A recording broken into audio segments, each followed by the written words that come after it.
This is Orbital Nonsense, a podcast about space magic. I'm Lily, a witch and an astrologer.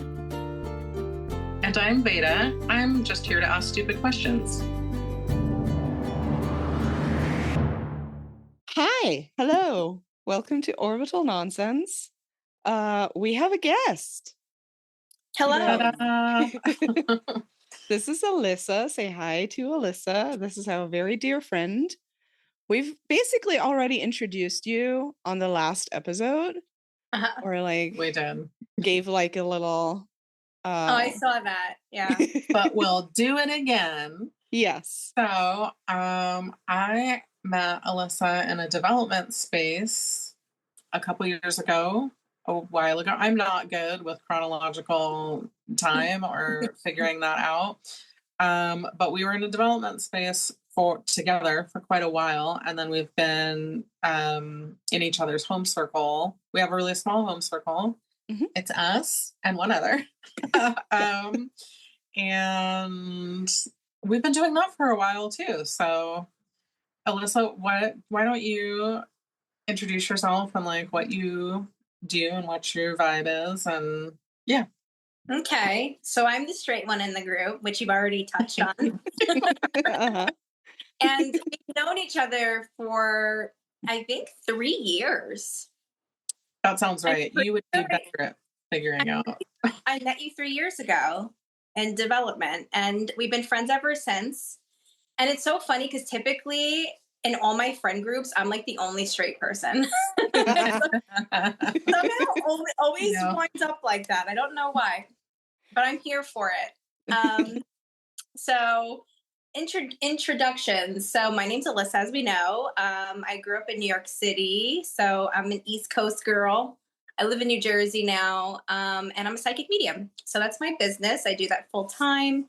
I talk to dead people and dead animals as well. And I also talk to living animals. And I have to say, out of everything, the animals are my favorite because who doesn't like animals more than we like people? But I should also state, to make it clear, I'm not talking about dead people. I'm talking about living people. So I could talk to the dead people all day because I think everyone in this room can agree that we would rather talk to the dead people than the living. Uh-huh. Oh yeah. That's a whole mood there. Yeah. I could get into that a whole other time, but that's a little bit about me, and I'm just happy to be here. Cool. Yeah. So you two have conspired behind my back with my consent. And you have figured out questions to ask me, I think. Oh yeah. Who should go first? Oh, this is all you. We're gonna have you ask. I'm just here for support and chat. You can do all 3 questions today. Okay, so Veda already knows what I'm gonna ask. So we did conspire behind your back a little bit. So I actually had 4 questions, but I narrowed it down to 3 in my head. Okay. So do you have my birth chart pulled up? I have your birth chart. I can share my screen and okay. So all right. This is your birth chart. Let's hear your question. Okay. Question number 1. Mm-hmm. Why do people, after I become romantically involved with them, become obsessed with me? By romantic involvement, you mean intimacy, right? Yes. Right. Okay. Just to be clear. Oh, to be clear, dating, having sex with them, whatever, all of that. Yeah. Okay. Either or both. Okay. Well, the first major thing I'm seeing is that your 7th house, this one right here, is pretty large. The 7th house is the house of close relationships, not just romantic relationships, also your best friends, your close family members, close colleagues, anyone that you consider close to you is in that house. Mm-hmm. But mostly it is romantic relationships and marriage and stuff like that.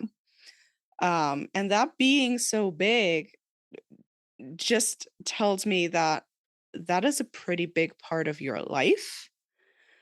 So that doesn't yet say anything about other people being obsessed with you yet, but that's already like a first little bit of a interesting thing. And then also it's in Leo, and Leos are, you were going to say something, Veda?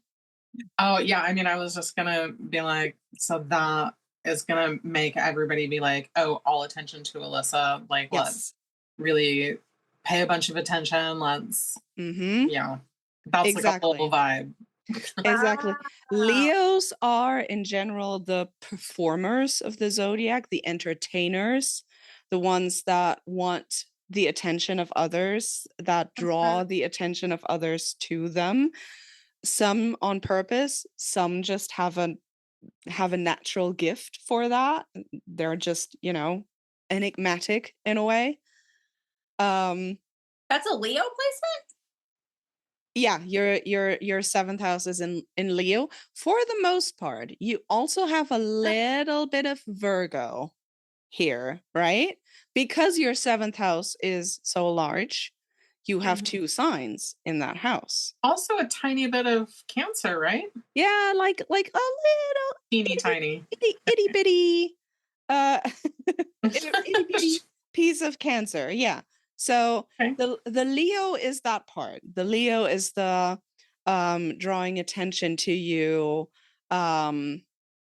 people in a sense, especially in romantic relationships, probably having this need to worship you a little bit and to like put you higher up, like on a little bit of a pedestal, right? That sounds like Dom vibes. Just gonna put that out there. Yes.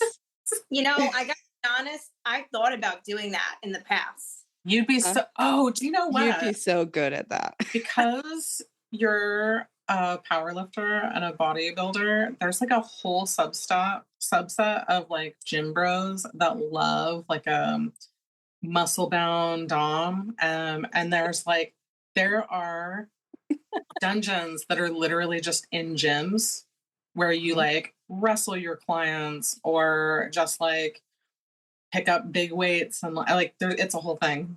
I think you told me about this before, but yeah, it's totally crossed my mind. I'm like, I think that would be something I could do. Yeah.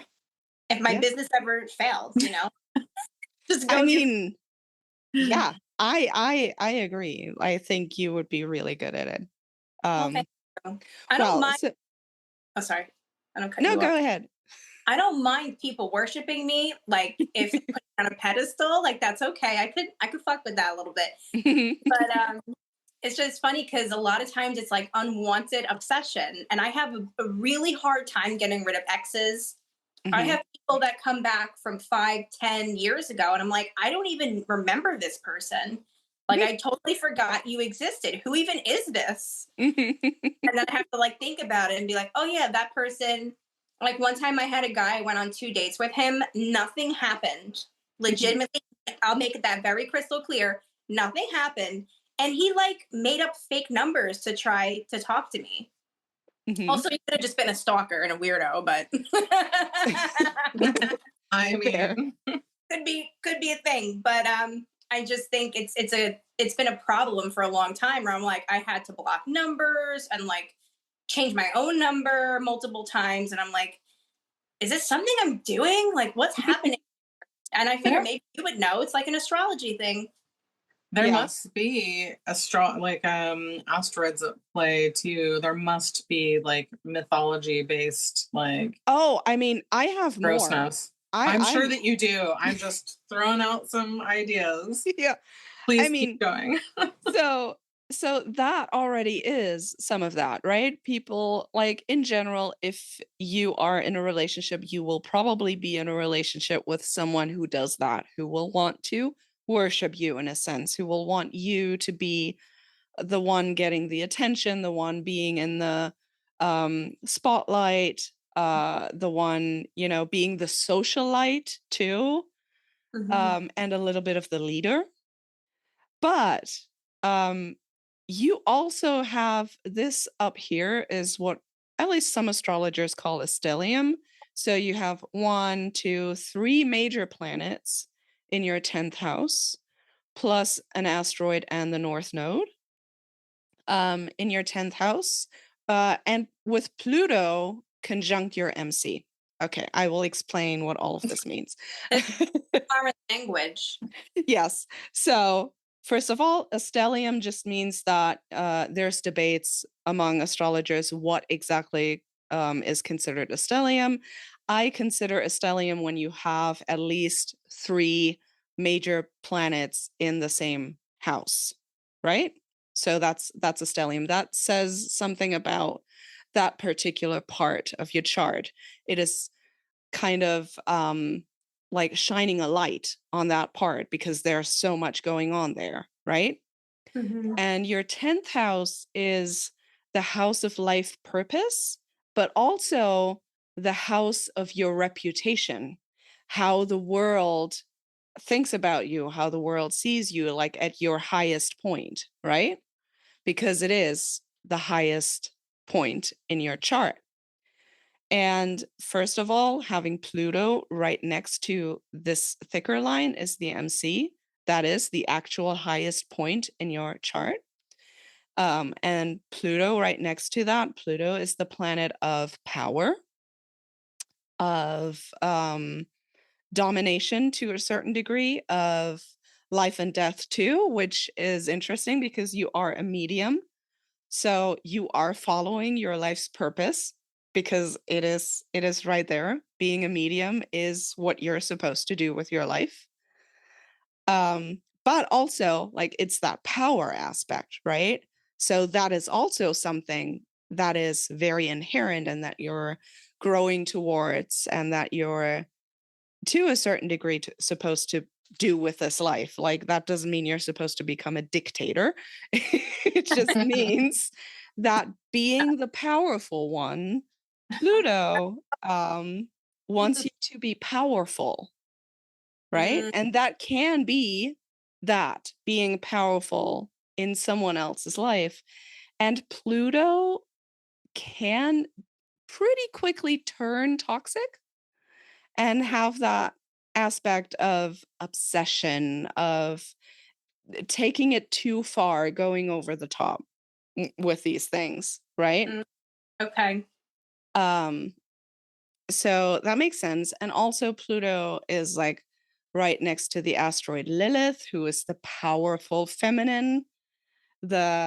She's the dark feminine. There's sexuality, there's kink, there's revenge. So again, you would make a great dominatrix. If I mean, literally, Pluto is right there, and then Lilith is next to her. If you can figure out a way to combine mediumship and being a dominatrix.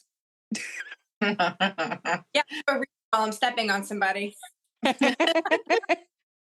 mom, she has a message.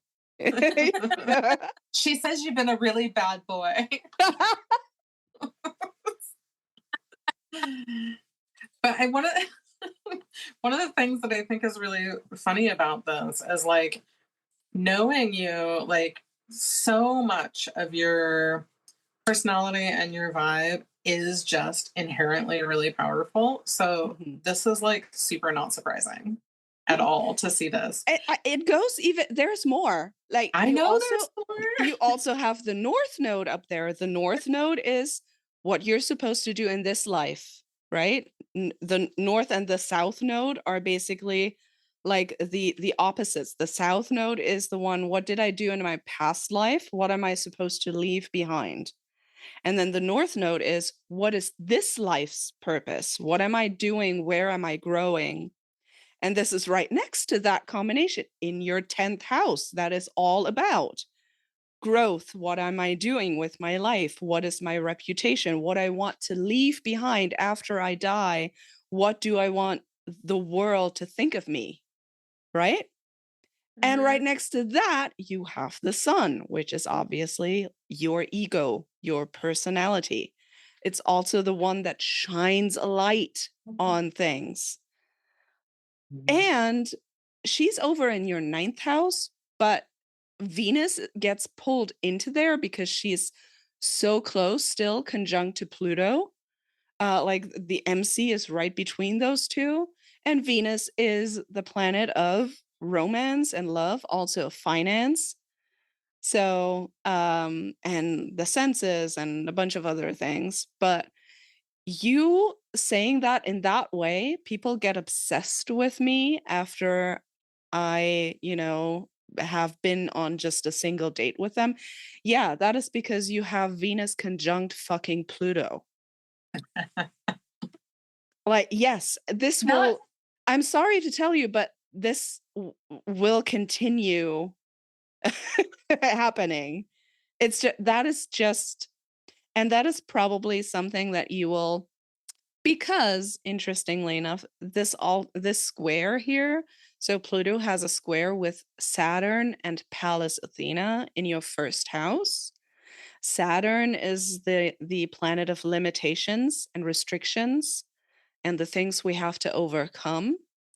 So this entire thing is something that to a certain degree you will have to overcome to find the person who can do all that, but in a healthy way. Mm-hmm. And who will not go over the top and to the extremes and become a stalker and become completely obsessed. I mean, he can be obsessed with you, but like in a fun way. Right. Of toxic relationships in the past. Yes. You also have Chiron in your 7th house. Chiron is the planet of trauma and wounds that we carry in our life. So that is not surprising. You probably have gone through some not so nice shit when it comes to relationship stuff. I would say that's right. This is funny. Actually, as we're talking about, oh, sorry. Oh, no, you go. I was going to ask something else. So, okay. Before you do that, I was going to say this all makes sense, number one. And number two, I didn't even tell you both. I'm actually sort of debating if I want to go to mortician school and become a mortician. Oh, okay. I've known people that have done that. I grew up in the death care industry. I grew up in a cemetery. So, yeah. Around.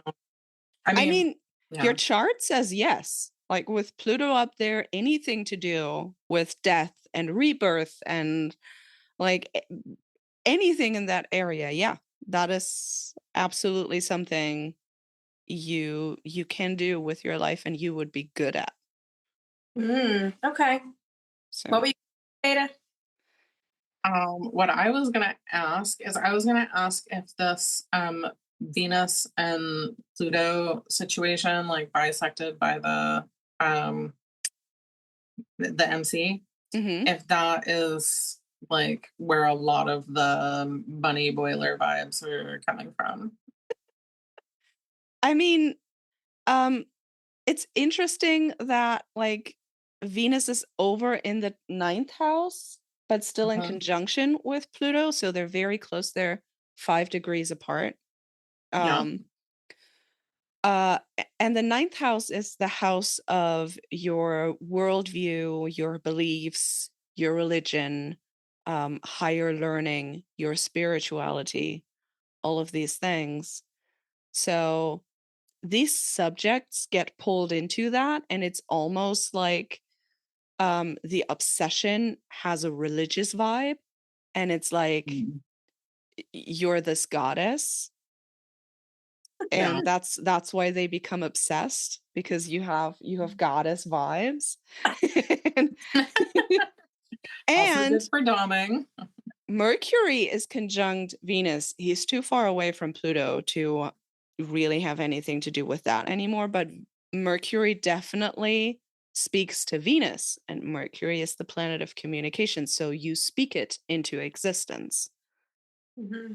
Right? So you speak to someone and your voice will trigger something, and you're the goddess and you need to be worshipped, and people become obsessed. Becoming a goddess is fabulous, but the obsession part.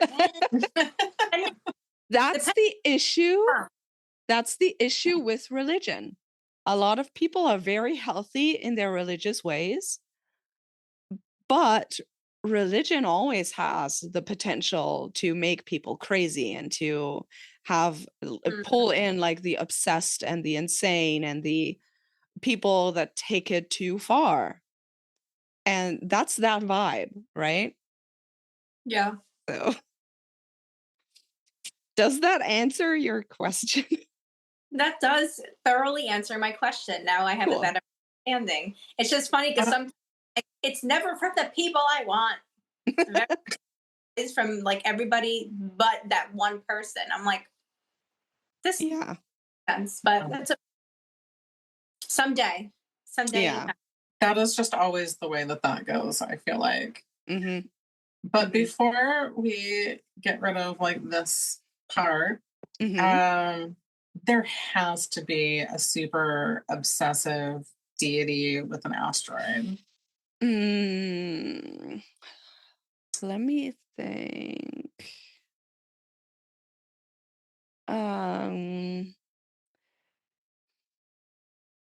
The only one I can think of is Hera, Zeus's wife, but it's still a different vibe because it's a woman. It's a woman, and also she's obsessed with Zeus, yes, but she's obsessed because Zeus is an asshole. Right. And Zeus just keeps treating her bad and, cheating and blah. And then that makes her literally crazy and she kills people. And yeah. Right. Well, I guess like Poseidon does a bunch of like creepy shit, but he's Neptune, right? There's not a different asteroid for him. No, I don't think so. And also I feel like this already explains it so well. Just was gonna be curious if there was anything extra funny with an asteroid, that's all. That's fair. Fine. Do you have another one? Of course, they're lined up already. And I've come prepared. The second is what placements likely indicate a serial killer? Oh, that is so funny because I literally had a tiny little bit of a revelation, and I'll have to figure out if I can remember what exactly it was. Because I was listening to a different podcast about astrology, and while they were talking about astrology, I checked my own data for the placements that they were talking about. And one of those placements suddenly, like the entire list of serial killers I have in my data base popped up, and I was like, ooh, what's up with that? Let me see if I can remember what it was, because there were so many placements. I heard one of them in Sagittarius. Sorry? I heard that some of them had many of them had their sun in Sagittarius. Yeah, I think that's right. I would have to double check to be super sure about that. A lot of them are also Gemini suns, I feel like. Yeah. That makes sense for Gemini. I mean, sorry to the Geminis. I'm a Gemini moon, so it's like we're not all bad.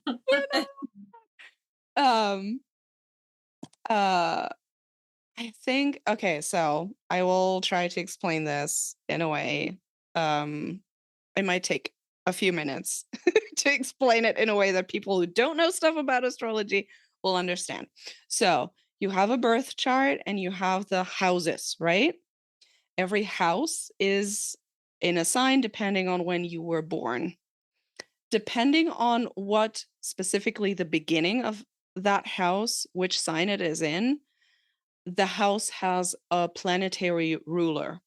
So the planet that rules that house, that sign, every sign has a planetary ruler, becomes the planetary ruler of that house. Make sense so far?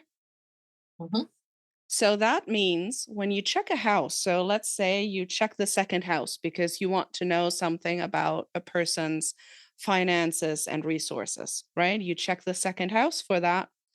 And the second house is in Cancer, right?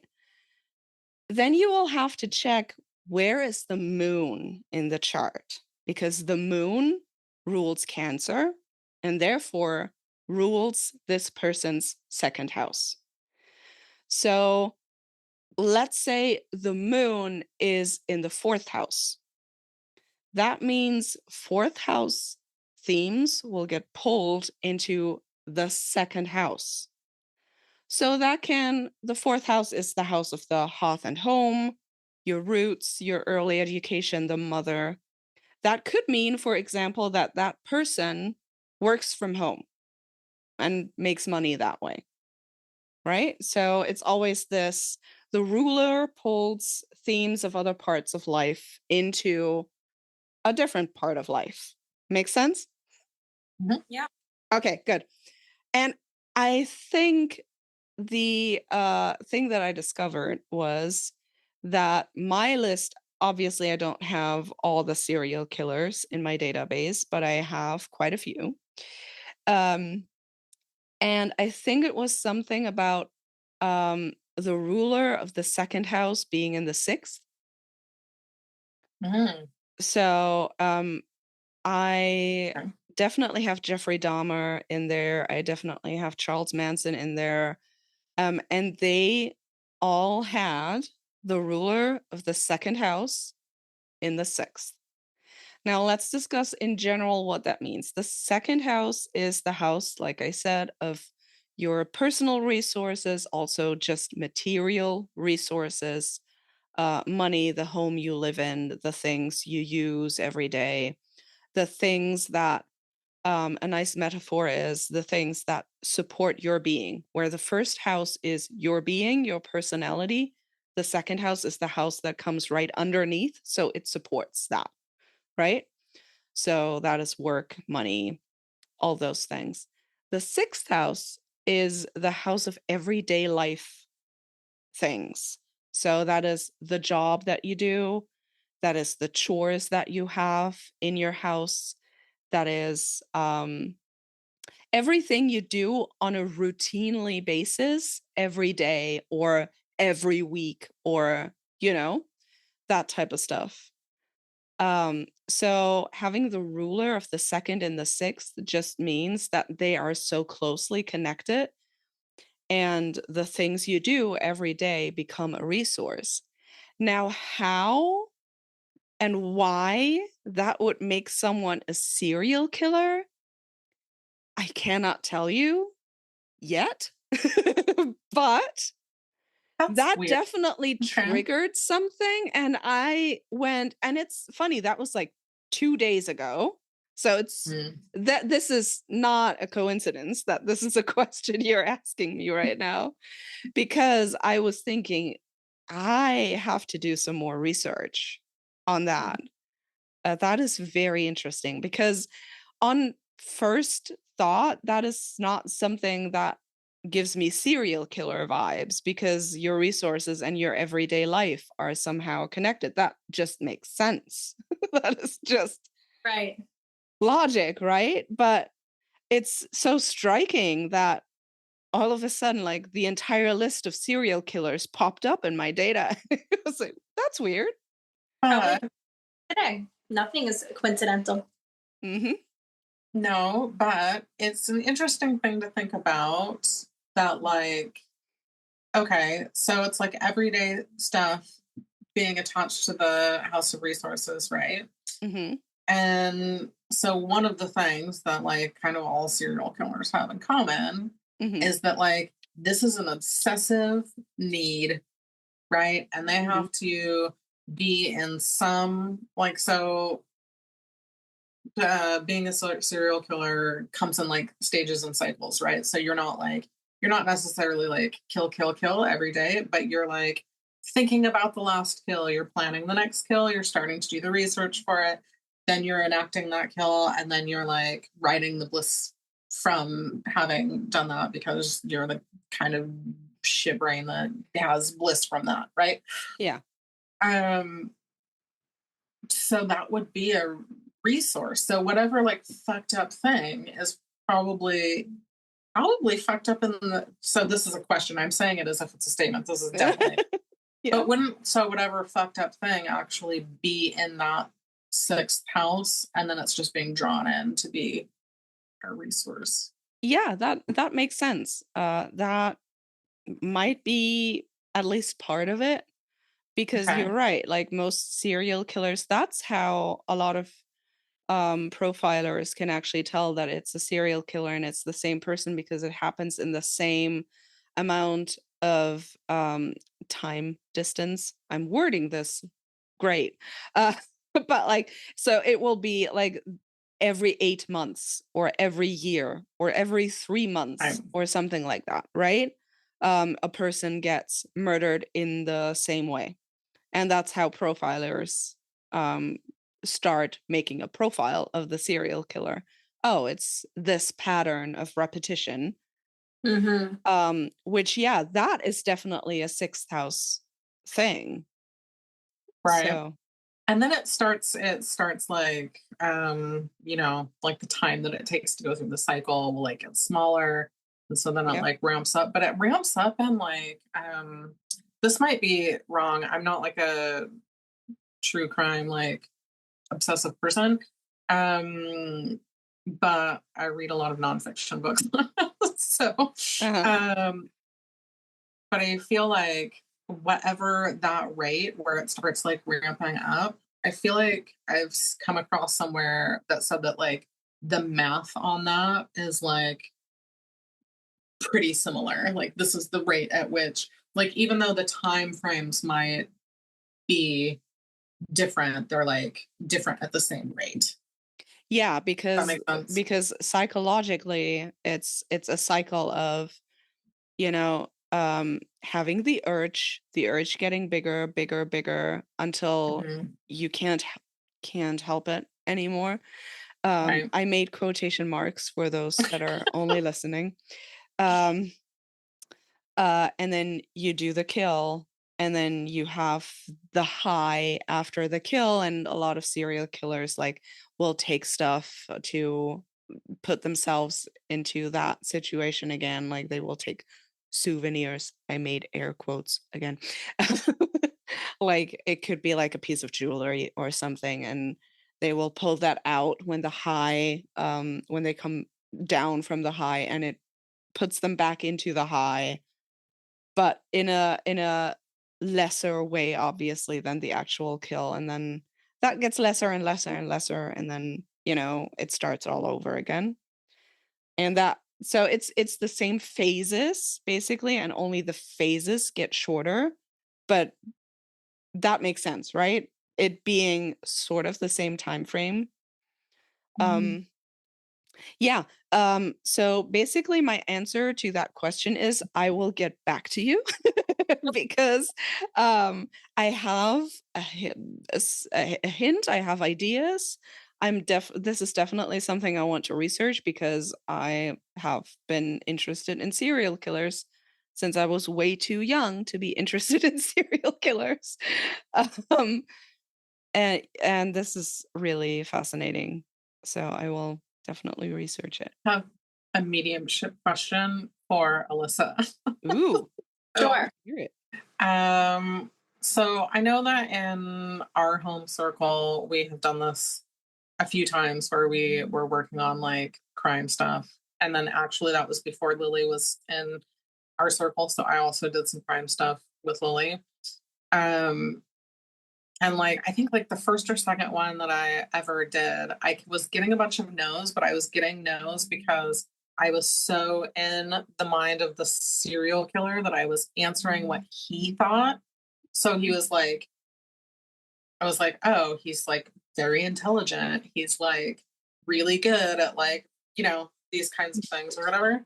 And Lily, it was super funny because she was like, she was doing a really good job of not, you know, giving anything other than like, yes, no, I don't know, or I need more information. But she was just like, I can't take that, but I know why you feel that way. Um, and I just wonder, like, I feel like you must have done some practice with trying to do mediumship with serial killers. And so, like, what has been the vibe when you do that? Ooh, it's so interesting. So the couple of times that I've worked on crimes, um, the vibe has always been different. But most of the time, I can just feel their manipulation. Like if it was a manipulative person, I can almost feel my brain like twist, like to feel how Mm. twisted they are. Um, I can normally, for me, it's more of a feeling. It's the clairsentience, which is the feeling. So I could feel their personality. But what happened to you when you were in their mind? I don't believe that's happened to me, like a POV, so to speak. I'll normally just like get how they were, if that makes sense. Like I'll know how they were and I'll describe that. But it sounds like it's just interesting that you got that so differently. But I've heard of other people that I even know that they will be in like the POV, like they'll see it in that first person sort of thing. But It for me, fucked up the whole reading because it was wrong. Mhm. I would answer why that happened to you. I think you just got to, when you say that, it just feels like you got just so into them. Like it sounds like you blended with them like just so well where you were seeing through their eyes. That's really what it feels like. Like, 'cause we Yeah. know right? Like when you blend with the spirit, it just sounds like you literally were like, I am this person now. Like they have completely overlaid me. Yeah. And I do think that Literally was what it like was. the lesson of the sitting, right? Because, like, so when we're in development spaces, that's kind of the deal, right? So spirit's teaching you whatever spirit wants to teach you, and you might be in a practice circle where that's kind of, that's what you're going there to do. Sometimes you're in a development class and the teacher's like, we're going to teach you this, and spirit's like, no, we're not, we're going to teach you this other thing. But I feel like the lesson for that one was like, yeah, you can't necessarily get the right information by being in the head of the perpetrator. Like, you'd actually get more correct information going into the head of the victim. Um, But you know what that would be good for? For like if you were gonna help aid a police investigation. Like right. if they need somebody to get in the mind of the murderer, who would be better than you? Because you could say, well, he felt like this and he did this because of this. So that also could be a It would good, be good for that kind of situation for not sure. for not Yeah. for the person needed you to tell if you needed to tell them things, then they're like, no, no, no. So in that case, it would be good, but that could be good for solving a case and aiding in the investigation. Yeah. Yeah. Have you done, and then we can move on, but so I know that in the space that we were working in together, I I have lots of dead people, and I have some dead people that were involved in crime, and so a lot of times we were doing that just because it was easier for me to, like, validate things or whatever. Right. But have you worked with, like, straight up dead serial killers? Well, I remember in a reading, cousin came through and he was a murderer. He wasn't a serial killer, but he did murder someone in the family, and I'll never forget that. And I'm not going to divulge personal information with that, but No, no, no. I've never had a serial killer per se that I Mhm. can. I don't think it's always just been like they've murdered one person. I've also had more so clients that come to me and their loved ones were murdered. That actually Wow. happens a lot. And you know what's interesting about this whole thing? When I went to college, I got my bachelor's degree in criminal justice. So I took a lot of criminal Oh. classes Yeah. and East 101. And it's always so funny because I always wanted to be a police officer when I was Okay. in school, which might be surprising to both of you. Mhm. I don't know why. I was like, oh, I'm going to be a cop. And I was living in New York. So I was like, I'm going to be, a New York City police officer. And then I changed my mind like my second year, but I always studied law courses and criminology. Fast forward, even though I never used my degree, obviously, Mhm. like college out the window. But I feel like it's sort of relevant because I get so many cases where people come to me and I help them. I try to help find their missing person. I've been contacted to help find missing people. I've done missing animals as well. And those I do for free because I always say I can't guarantee anything, but like I never charge. I know some people charge. I'm not knocking anybody who charges for that, but I always offer that for free. So people haven't reached out, and something I do once in a while. But in terms of paid readings, it's a lot. I don't think that's a coinkydink. There's a lot of people that come to me and I'm like, oh my God, like this is your son. Like he, somebody did it. And then sometimes they don't know who did it, but they're suspicious. And I will find out. Yeah, Uncle Dick. Or a lot of times they'll just give me a name like Bob or Chris. Chris did it. And they'll be like, oh my God, we all Chris did it. And so they point fingers. And a lot of times, if anything, even though it's still obviously so shitty and traumatic, they get closure. I've gone to a medium for closure and like a similar thing. It was like pulling teeth because my dead person did not want to fucking fess up. But I did get closure. I have 2 responses to that, and then we really can get back to astrology. Mm-hmm. One is very short, and it's just funny. It's you wanted to be a cop, and literally 2 days ago in the group chat, we were sending voice notes about ACAB, and all cops are bastards, and that's just funny. So putting that out there. But the other thing is, I think that happens a lot where. So I've been somebody who has had like all of these interests, right? I'm ADHD, so I've had all of these, like I got hyper-focused in this interest, and I did that for however long, and then I went on to the next thing, and like blah, blah, blah. And the only thing that's ever held my interest is mediumship, and I think it's for that, because you need all of these little bits from other things to be good at mediumship. And I think that's probably what was going on with you with some of this like criminal justice. And that makes sense. And it's so rewarding, right? It's like you got your closure, which is awesome. But you know what really upsets me? Nobody uses this in real life. Like they can't say, I went to this stranger medium who said she never met me a day in my life. I sit with her 20 minutes and she goes, Chris did it. And the police, nobody uses that. And I'm like, why don't I think they do, but I don't think that they advertise it. I mean, I know that they do because that's the whole reason that Alison Dubois got famous. Mm-hmm.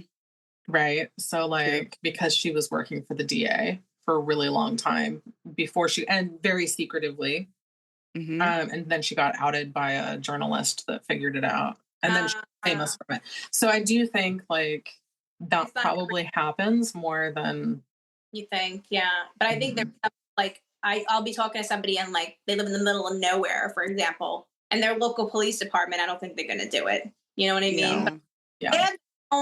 But it's too bad they're not open about it. And even if they didn't say who they use, they don't have to do any of that. But I think if everybody was open to it, how many cases could we actually solve collectively? I mean, as long as it's bringing through evidence, like if you can bring through evidence that can then be validated, right? That's the important part, right? Matter, like, right? Like why you got that tip off? Like you're obviously not involved, and the only reason that it should matter where you got the information is if you broke the law to get it, which you didn't do, or if you are part of the, perpetrating of the crime, which you're obviously not out there doing. So anyway, so interesting. Okay. Interesting stuff. Do you have a third question? Ooh, my third and final question is really related to what Veda said. So I'm technically diagnosed with ADHD, but I do believe I might have it because I hyperfixate on things, and I wonder if that shows up in my chart. I have my phases. I have my phases of things, and then I get over them. I'm like, boring, next. Fair. I mean, let's look at your chart again. That is actually something that I'm basically doing long time study with. because I want to figure out how exactly that presents in a chart. So I will gladly use you as an object of study. um, so two things I look at first when I look for neurodivergence in general, and especially ADHD, is where is Gemini in your chart? Because Gemini is a very ADHD sign. It's basically the ADHD zodiac sign. It is all over the place. It is chaotic. It is very communicative. It is very curious. Geminis want to learn about everything, but preferably all at once. So, remind you of something. And you have Gemini in your fourth and fifth house. Those are mostly empty except for the south node in your fourth, though. So that doesn't tell me a lot. It's to do with early childhood, so it just tells me that you've been like that early on. The fifth house is the part of the chart that represents fun and games, basically, and also children. So it might be a hint that this is something that you would pass on to any children you would have if you were to decide to have any. But this is not a lot to go by, right? So then the second, yeah, go ahead. No, I said, wow, okay. Yeah, so then the second thing I look at is Mercury. Because Mercury is communication, but Mercury is also pretty fast moving, pretty all over the place. Mercury is Hermes, the great messenger. Anyone who has ever tapped into that energy, Hermes definitely has ADHD. So, and we've mentioned Hermes before when we were talking about people getting obsessed and you speaking that into existence, because Mercury is in your seventh house, conjunct your Venus. It is also in Scorpio, though. So Scorpio things are deep. So that means if there is ADHD in your brain, that is a weird way to say that, but apparently that's how I said it. It would be hidden. It would be deep. It would be not something that would have been recognized early on in your childhood, right? Yeah. Which makes sense that you're questioning it now as an adult. It's in your ninth house, so it's to do with the way you think specifically when it comes to higher education. So this is not elementary school stuff, but like building opinions about the world, basically, right? And like university study is in the ninth house. So those would be the parts that would be affected by you possibly having ADHD. So I want to say your chart isn't the most ADHD chart I've ever seen, but also it's not in there. So Maybe a sprinkle of it. so yeah, so it could be there, and it could just be that you learned how to mask it early on in childhood. That's where the Gemini fourth house comes into play, right? So which honestly is a thing that is not uncommon, specifically for feminine presenting people. They tend to get recognized later in life because we learn to mask that stuff really early. So it is deeply hidden. That's the Scorpio, the Mercury Scorpio. So it gets diagnosed later in life, if at all. So that I would also pull into question. If you actually could get a diagnosis, it might be the case that it is so deep inside of you. Like Scorpios want to keep everything really close to heart. Scorpios don't love sharing stuff about their personal stuff, their personality. They like keeping things close, keeping things secret, keeping things safe. So that is that vibe, right? So it might be the case that you wouldn't even be diagnosed because it's just hidden too deep. Mm-hmm. That makes sense. I do So, like close. I will advertise some things, as we all know. Certain things I'll advertise, and other things you have to like rip it out of me. yeah, you have a lot of planets in Scorpio, so that whole entire Scorpio vibe is a big part of your personality. You have like Jupiter, Mercury, Venus, and Pluto in Scorpio. So yeah, that's a big part of your personality. I feel like it fights with my Sagittarius placements. Oh yeah, because you They're because you have important Sagittarius placements too. So like, yeah. don't say it. Choose what you're gonna say.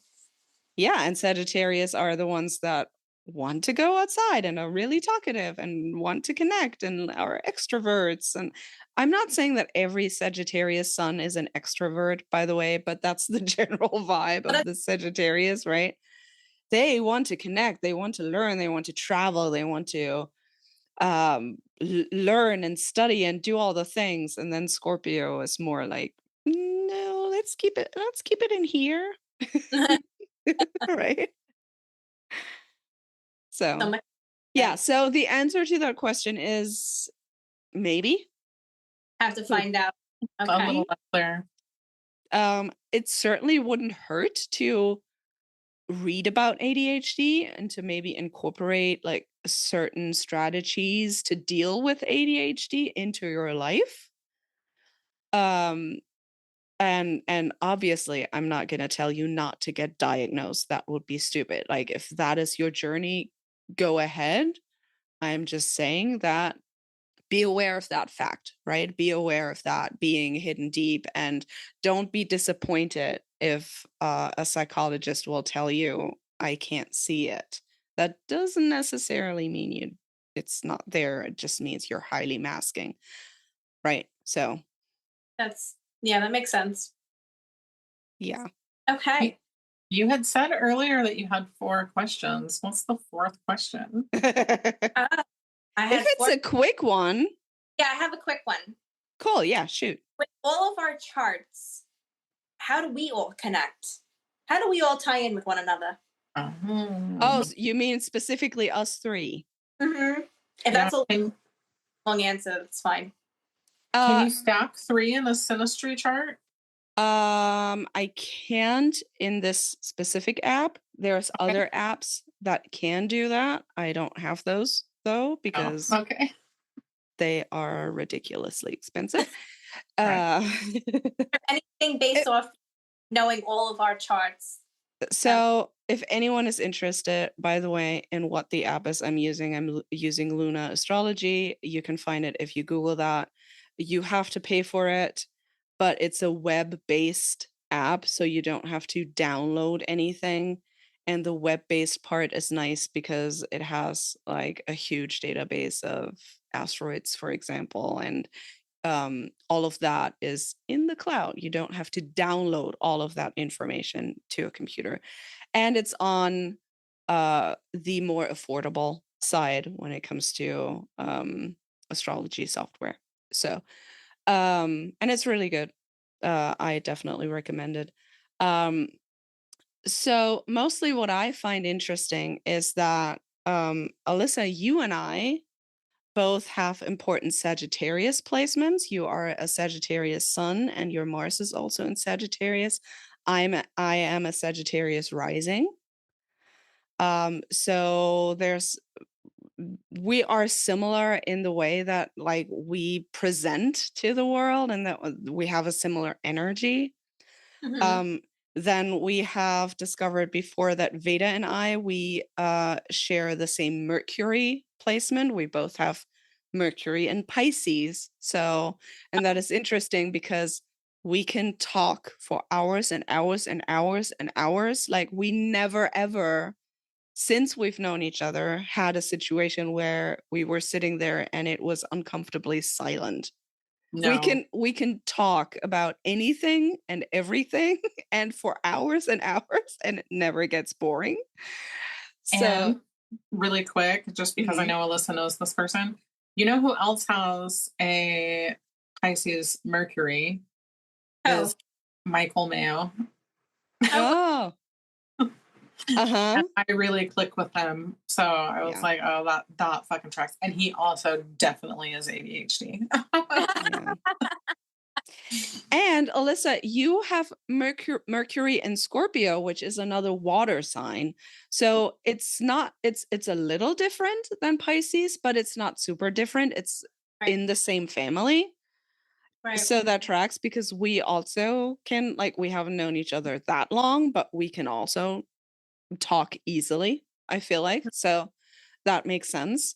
So yeah, so basically in general, if you want to check if you vibe with someone, those are the placements to look for. Like where are the important placements? The sun, the rising sign, the moon. Um if that's in the same sign or at least the same element, there's a good chance that you will vibe with one another. If you have something like Mercury in the same sign, Mercury represents communication. So that's probably someone you will be able to talk to really Right. well, right? Then other stuff, if you have Chiron in the same or similar spot in a chart, you will be trauma dumping on each other, probably, Love that. right? So yeah, that's just a general thing on how to tell that. And I could always go more in depth and put our charts all on top of each other and tell you how our or create synastry charts, which I think I've explained in an earlier episode what those are.